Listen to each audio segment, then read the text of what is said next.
जय श्री कृष्णा, राधे राधे, हर हर महादेव। आप सभी का बहुत बहुत स्वागत है आपके अपने चैनल भक्ति सागर में।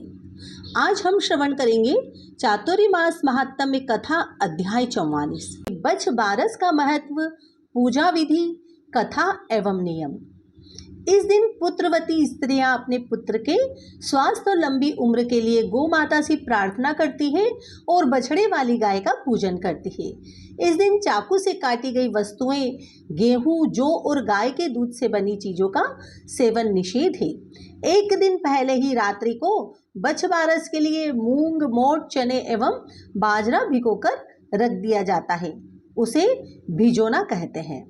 बछबारस का महात्म्य, गाय व बछड़े की पूजा करने से कृष्ण भगवान का, गाय में निवास करने वाले देवताओं का और गाय का आशीर्वाद प्राप्त होता है, जिससे परिवार में खुशहाली बनी रहती है। ऐसा माना जाता है इस दिन महिलाएं बछबारस का व्रत रखती हैं। यह व्रत सुहागिन महिलाएं सुपुत्र प्राप्ति और पुत्र की मंगल कामना के लिए व परिवार की खुशहाली के लिए करती है। गाय और बछड़े का पूजन किया जाता है। गौ माता की बछड़े सहित पूजा की जाती है। माताएं अपने पुत्र को तिलक लगाकर तलाई फोड़ने के बाद लड्डू का प्रसाद देती है। यानी आज के दिन पुत्रवान महिलाएं अपने पुत्र की मंगल कामना के लिए यह व्रत रखती है और पूजा करती है। इस दिन बायना निकाला जाता है और उद्यापन भी किया जाता है।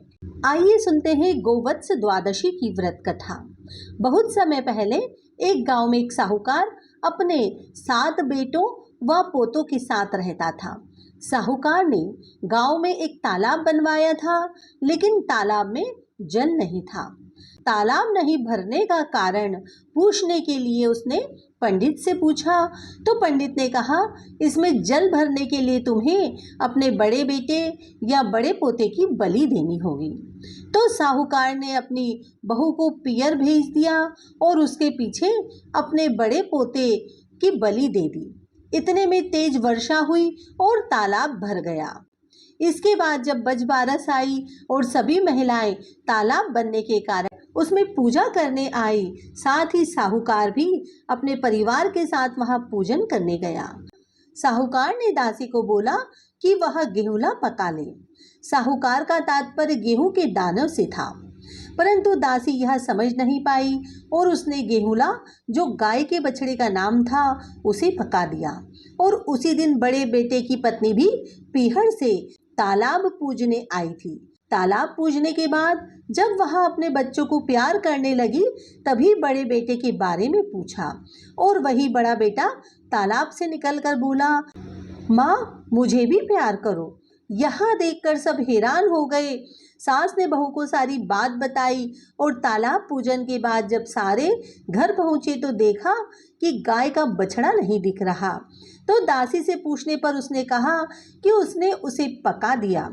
तो साहूकार ने कहा, अभी एक बात तो उतरा, तो तुमने अभी तो एक पाप उतरा है और तुमने दूसरा पाप चढ़ा दिया।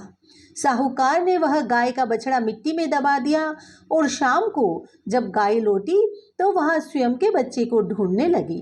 तब बछड़ा मिट्टी में से निकल आया और जब साहूकार ने देखा कि बछड़ा गाय का दूध पी रहा था, तब साहूकार ने यह बात पूरे गांव में फैला दी कि बछबारस के दिन माँ को स्वयं के पुत्र के लिए व्रत करने से लाभ प्राप्त होता है।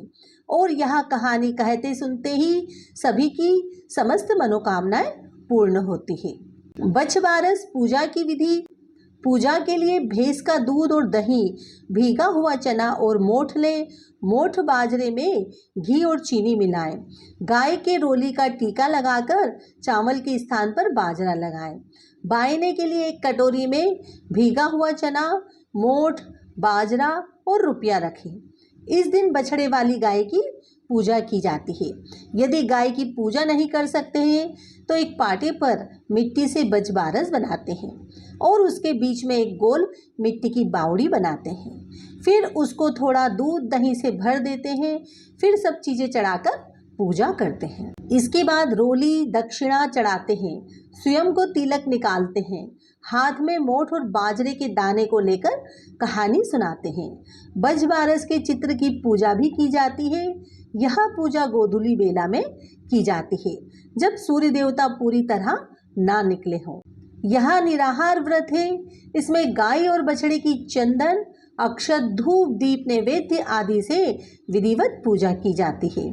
पूजा में धान या चावल का इस्तेमाल गलती से भी ना करें। पूजन के लिए आप काकुन के चावल का इस्तेमाल कर सकते हैं। व्रत करने वाली महिलाएं गोवत्स द्वादशी के दिन गेहूं, चावल आदि जैसे अनाज नहीं खा सकती। साथ ही उनका दूध या दूध से बनी चीजें खाना भी वर्जित होता है। यह व्रत भाद्रपद माह के कृष्ण पक्ष की द्वादशी को होता है। इस दिन के लिए मूंग, मोठ और बाजरा अंकुरित करके मध्याह्न के समय बछड़े को सजाने का विशेष विधान है। बजबारस के व्रत का उद्यापन करना चाहिए। बजबारस के व्रत का उद्यापन करते समय इसी प्रकार का भोजन बनाना चाहिए। उजमने में यानी उद्यापन में 12 स्त्रियां यही भोजन कराया जाता है। इस दिन गाय की सेवा करने से, उसे हरा चारा खिलाने से परिवार में महालक्ष्मी की कृपा बनी रहती है तथा परिवार में अकाल मृत्यु की संभावनाएं समाप्त हो जाती है। जिस साल लड़का हो या जिस साल लड़के की शादी हो, उस साल बजबारस का उद्यापन किया जाता है।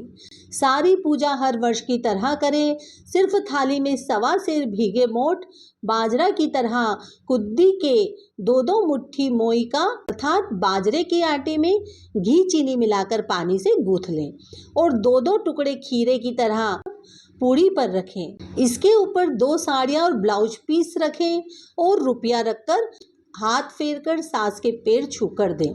इस तरह बजबारस का उद्यापन पूरा होता है। यह पर्व महिलाएं सुपुत्र प्राप्ति और उसकी मंगल कामना की सुरक्षा के लिए करती हैं। गाय और बछड़े का पूजन किया जाता है। भारतीय धार्मिक शास्त्रों के अनुसार बजबारस पर्व के कुछ नियम इस प्रकार हैं। इस दिन गाय का दूध और उससे बने पदार्थ जैसे दही, मक्खन, घी आदि का उपयोग नहीं किया जाता। केवल भैंस या बकरी का दूध ही प्रयोग में लाया जाता है। गेहूं तथा इनसे बने खाद्य पदार्थ नहीं खाए जाते। भोजन में बेसन से बने आहार जैसे कड़ी, पकौड़ी, भजिए आदि तथा मक्के, बाजरे, ज्वार की रोटी तथा बेसन से बनी मिठाइयों का प्रयोग किया जाता है। भोजन में चाकू से कटी हुई किसी भी चीज का सेवन नहीं करते हैं। इस दिन घरों में विशेषकर बाजरे की रोटी, जिसे सोगरा कहा जाता है, और अंकुरित अनाज की सब्जी बनाई जाती है। इस दिन अंकुरित अनाज जैसे चना, मोठ, मूंग, मटर आदि का उपयोग किया जाता है। चातुर्मास महात्म्य कथा अध्याय 44 पूर्ण हुआ। धन्यवाद।